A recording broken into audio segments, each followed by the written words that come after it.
네, 민수기 31장 1절부터 12절까지 말씀을 함께 읽도록 하겠습니다. 읽겠습니다. 여호와께서 모세에게 말씀하여 이르시되 이스라엘 자손의 원수를 미디안에게 갚으라. 그 후에 내가 내 조상에게로 돌아가리라. 모세가 백성에게 말하여 이르되 너와 함께 있는 사람들 가운데서 전쟁에 나갈 사람들을 무장시키고 미디안을 치러 보내어 여호와의 원수를 갚되 이스라엘 모든 지파에게 각 지파에서 1,000명씩을 전쟁에 보낼지니라 하매 각 지파에서 1,000명씩 이스라엘 100만 명 중에서 12,000명을 택하여 무장을 시킨지라. 모세가 각 지파에 1,000명씩 싸움에 보내되 제사장 엘르아살의 아들 비느하스에게 성소의 기구와 시노나파를 들려서 그들과 함께 전쟁에 보내매 그들이 여호와께서 모세에게 명령하신 대로 미디안을 쳐서 남자를 다 죽였고 그 죽인 자 외에 미디안의 5왕을 죽였으며 미디안의 왕들은 에위와 레겜과 스루와 후루와 레바이며 또 부올의 아들 발람을 칼로 죽였더라. 이스라엘 자손이 미디안의 부녀들과 그들의 아이들을 사로잡고 그들의 가축과 양떼와 재물을 다 탈취하고 그들이 거처하는 성읍들과 촌락을 다 불사르고 탈취한 것, 노력한 것, 사람과 짐승을 다 빼앗으니라. 그들이 사로잡은 자와 노력한 것과 탈취한 것을 가지고 여리고 맞은편 요단강가 모압 평지의 진영에 이르러 모세와 제사장 엘르아살과 이스라엘 자손의 회중에게로 나아오니라. 아멘. 하나님께서 모세에게 거의 마지막이라고 볼 수 있는 사명을 하나 주십니다. 오늘 2장에 보시면 이스라엘 자손의 원수를 미디안에게 갚으라. 그 후에 내가 내 조상에게로 돌아가리라. 예, 내가 내 조상에게로 돌아가리라 라고 하는 것은 너는 죽을 거다 라고 말씀하시는 겁니다. 내가 죽기 전에 할 일, 이스라엘 자손의 원수를 미디안에게 갚으라 라고 하십니다. 미디안은 이스라엘의 원수가 되었습니다. 그 이유는 민수기 25장에 보시면 음행과 우상 숭배의 죄로 이 이스라엘 백성들을 유혹했기 때문이죠. 민수기 25장 제가 읽어드리면 1절부터 이렇게 말씀합니다. 이스라엘이 시딤에 머물러 있더니 그 백성이 모압 여자들과 음행하기를 시작하니라. 그 여자들이 자기 신들에게 제사할 때에 이스라엘 백성을 청함해 백성이 먹고 그들의 신들에게 절함으로 이스라엘이 바알부올에게 가담한지라. 여호와께서 이스라엘에게 진노하시니라. 아멘. 이스라엘이 시딤에 있을 때에 백성들이 모압 여자들과 음행하면서 그 다음에 모압 여자들과 함께 그 이방 신들을 우상 숭배하고 먹고 마시는 바알부올 여기에 가담해가지고 하나님께서 진노하십니다. 그래서 연병을 보내셨는데 거기서 죽은 사람만 24,000명이나 되는 그러한 일이 있었습니다. 하나님, 하나님이 보시기에 이스라엘의 원수가 되었죠. 미디안은. 그런데 이러한 이스라엘의 원수가 된 이 미디안에게 원수를 갚으라고 하나님이 말씀하십니다. 그런데 이 미디안, 이스라엘의 원수인 미디안을 하나님은 또 뭐라고 이야기를 하시냐면 3절 끝에 보시면 여호와의 원수를 갚되라고 말씀하십니다. 하나님은 하나님의 백성의 원수를 야 너희들의 원수 네가 갚아 이런 것이 아니고 너희들의 원수 내 원수이기도 하다 라고 정말 하나님께서는 자신의 백성의 아버지가 되셔서 원수를 갚을 수 있도록 너의 원수는 나의 원수다 라고 이렇게 말씀하시는 것입니다. 그래서 그 원수를 갚게 되는데 각 지파에서 1000명씩 뽑아서 12지파죠. 그러니까 12,000명. 그러니까 12,000명을 보내어서 이제 그 미디안을 처벌하게 되는 것입니다. 근데 여기에 그 선봉장에 누구를 보내느냐? 바로 6절에 보시면 제사장 엘르아셀의 아들 비느하스에게 그 보내어서 앞장설 수 있도록, 그래서 남자를 다 죽이고 아무튼 사륙을 하게 되는데, 이 비느하스는 또 어떤 사람이냐?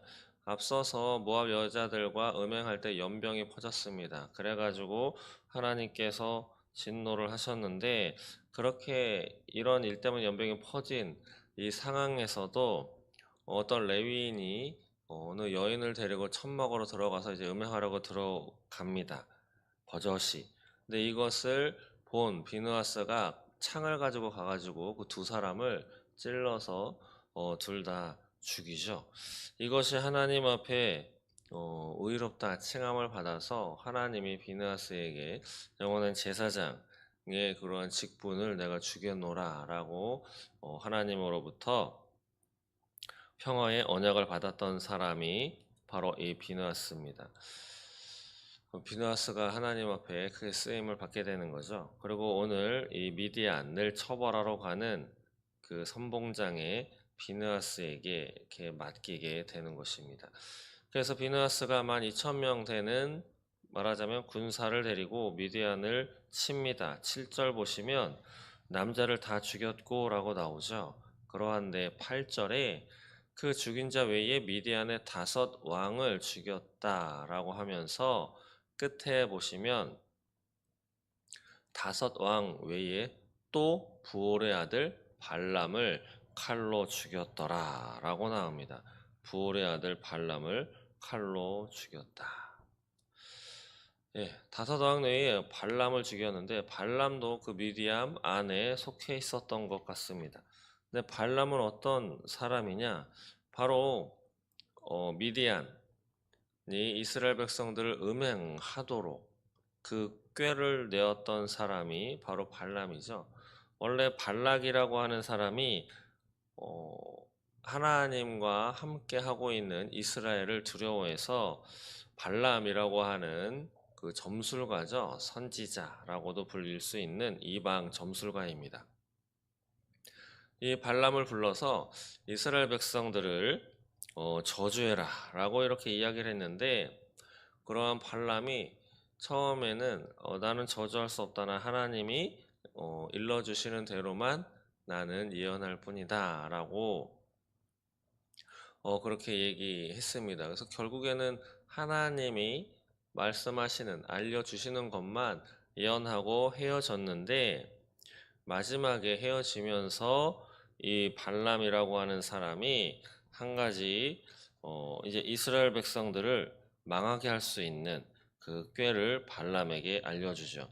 그것이 무엇이냐? 요한계시록 2장 14절에 보시면 이렇게 말씀합니다. 그러나 내게 두어 가지 책망할 것이 있나니, 이것은 버가모 교회에게 말씀하신 건데, 거기 내게 발람의 교훈을 지키는 자들이 있도다. 발람이 발락을 가르쳐 이스라엘 자손 앞에 걸림돌을 놓아 우상의 제물을 먹게 하였고 또 행음하게 하였느니라. 여기 보시면 발람의 교훈이 나오죠. 그러면서 발람이 발락을 가르쳤다. 어떻게? 이스라엘 자손들 앞에 걸림돌, 이들이 망하게 할 수 있는 걸림돌, 그것은 바로 음행의 죄, 우상의 재물을 먹고 마시면서 음행을 벌이는 이러한 걸림돌을 놓도록 발람이 꾀를 내어서 알려주었다라고 기록을 하고 있습니다. 바로 이것 때문에 이스라엘 백성들과 미디안은 원수가 되게 되는 것이죠. 바로 이러한 미디안이 이스라엘 음행의 죄에 빠지게 이렇게 만들었습니다. 타락의 길로 인도하도록 꾀를 내어서 알려준 사람이 바로 발람인 것이죠. 근데 결국은 이 발람이 오늘 본문 8절에서 미디안을 정벌할 때 같이 죽임을 당합니다. 하나님은 자신의 대적자들을 그냥 보고만 계시지 않죠. 사람의 눈에 보기에는 그 당시에는 그냥 아무 일이 없고 그냥 무사, 안일하게 태평한 그런 세월을 보내는 것 같지만 결국에는 하나님의 심판이 이르르게 됩니다. 베드로 후서에도 어떤 말씀이 있냐? 바로 육체의 욕심을 따라서 정욕을 따라 행했던 그런 자들 하나님이 어떻게 처벌하시고 벌을 주시느냐 이렇게 이런 말씀이 나와 있는데 한번 보시면 베드로후서 2장 말씀 제가 읽어드리겠습니다. 여기 보시면 이 사람들 바로 육체를 따라서 항하는 그런 사람들은 어떻게 표현하냐면 잡혀 죽기 위하여 난 이성 없는 짐승 같아서라고도 되어 있죠. 그들의 멸망 가운데서 멸망을 당한다. 그리고 불의의 값으로 불의를 당하면서 낮에 즐기고 노는 것을 기쁘게 여기는 자다. 그리고 음심이 가득한 눈을 가지고 범죄하기를 그치지 않고 굳세지 못한 영혼들을 유혹하며 탐욕에 연단된 마음을 가진 자들이니 바로 이들이 저주의 자식이라. 그런데 이들이 어떤 길을 떠나느냐? 15절 베드로후서 2장 15절에 그들이 바른 길을 떠나 미혹되어 부올의 아들 발람의 길을 따르는도다. 그는 불의의 삭슬을 사랑하다가 자기의 불법으로 말미암아 책망을 받되 말하지 못하는 나귀가 사람의 소리로 말하여 이 선지자의 미친 행동을 저지하였느니라. 예. 여기 보시면 발람의 길을 따른다. 이 음행의 죄를 저지르는 자들. 근데 발람은 어떤 사람이냐? 불의의 삭슬을 사랑하다가 바로 발락이 발람을 꼬드길 때 많은 것을 내가 필요를 다 채워주겠노라. 금은 보화로 꼬드겼습니다. 그래서 발람은 원래 발락을 따라가면 안 됐었는데 이름이 헷갈리시죠? 발락이 왕이고 발람이 점술가입니다. 발람이 발락이 자신에게 주겠다고 하는 그러한 금은 보화 여러 가지 재물에 눈이 멀어서 따라가게 되죠.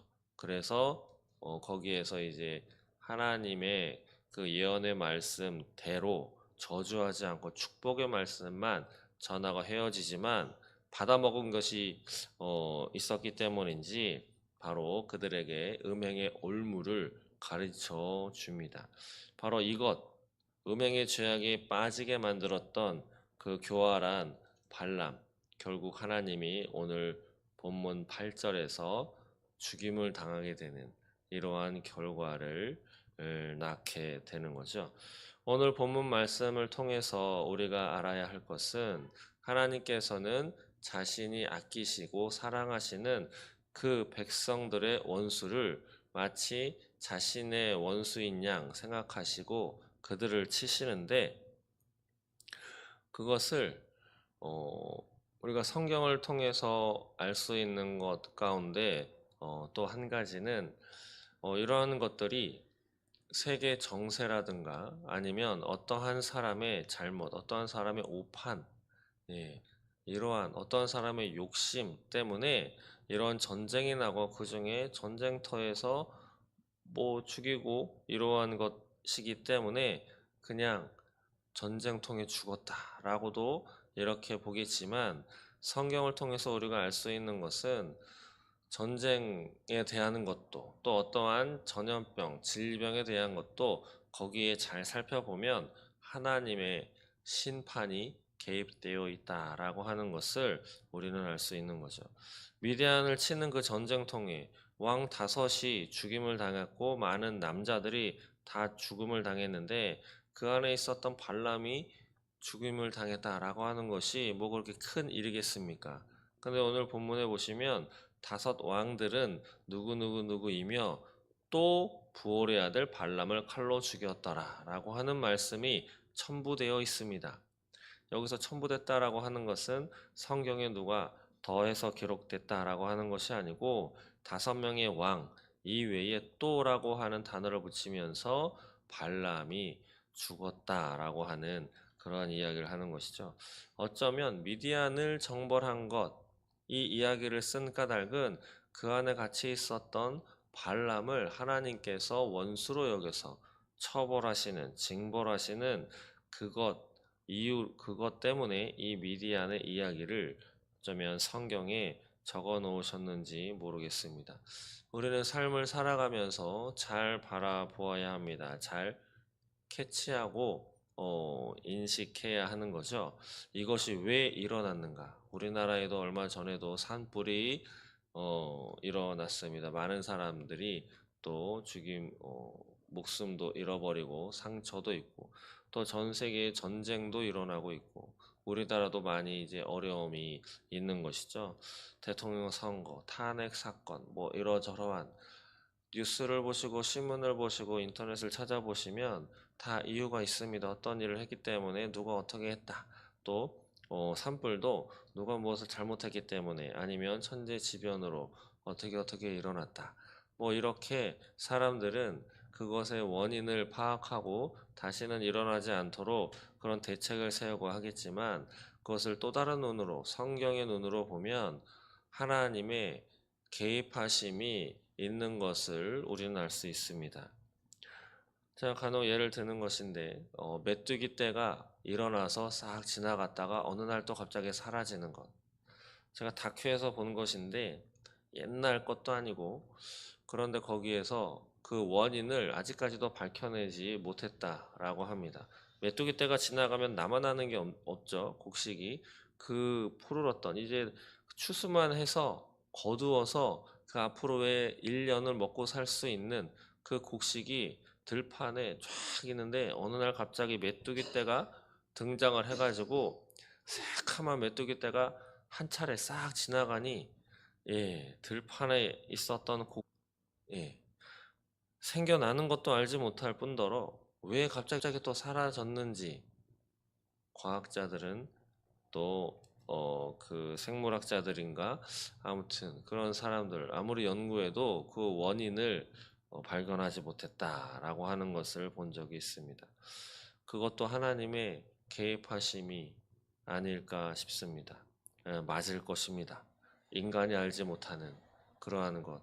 참새 한 마리가 떨어지는 것, 참새 한 마리가 얼마의 값에 팔리는 것도 예수님이 말씀하시기를 하나님의 개입하심이 아니면 그것이 이루어질 수 없다라고 하는 것을 근거로 볼 때 이 지구상의 전 우주에 일어나고 있는 모든 일들은 하나님의 개입하심이 없는 것이 없다라고 하는 거죠. 그렇기 때문에 오늘 우리의 삶에 그리고 이 나라에 일어나는 것, 왜 이런 일이 벌어졌고 하나님이 이러한 것을 통해서 우리에게 말씀하고자 하시는 것이 무엇인가? 그 말씀하고자 하는 그 말씀, 이것 때문에 일어난 거야. 뿐 아니라 그래서 우리는 어떻게 해야 하는지, 지금 무엇을 해야 하는지, 그리고 앞으로는 또 어떻게 살아가야 하는지를 하나님이 우리에게 말씀하고 계십니다. 오늘 하루도 기도하시면서 하나님이 나에게 원하시는 것이 무엇인가? 그리고 우리 눈에 보기에는 암담하고 답답하고 길이 보이지 않을지라도 이스라엘 자손의 원수, 그것은 곧 여호와의 원수다라고 직접 말씀하시는 것처럼 우리를 하나님에게서 멀어지게 만드는 세상의 모든 것, 우리만이 원수로 생각하는 것이 아니고 하나님도 자신의 원수로 생각하셔서 그것들을 징벌하실 계획과 그것을 행하고 계시다. 하나님은 우리를 돌보고 계시다라고 하는 것을 믿음으로 오늘 하루도 하나님의 자녀답게 차게 살아내시는 저와 여러분 되시기를 소망합니다. 기도하겠습니다. 하나님, 영적 전쟁은 하나님께 속해 있고 하나님이 함께 하실 때에만 승리할 수 있음을 깨닫습니다. 죄를 심판하시는 하나님의 공의로우심을 깊이 새기며 죄와 싸우기를 멈추지 않게 하옵소서. 또 우리의 원수, 곧 하나님께서 자신의 원수로 여기시고 하나님께서 그냥 두고만 보고 계시지 않는다라고 하는 것을 기억하면서 나를 지키시고 나를 보호해 주시는 하나님을 오늘도 믿음으로 어, 따라 살아가며 하나님의 자녀답게 살아갈 수 있도록 주님 인도하여 주시옵소서. 그래서 그런 믿음을 가지고 오늘도 말씀과 기도로 무장하고 하나님 편에 서서 승리의 한 발짝 한 발자국을 전진해 나갈 수 있도록 주님 인도하여 주옵소서. 감사합니다. 예수님의 이름으로 기도드립니다. 아멘.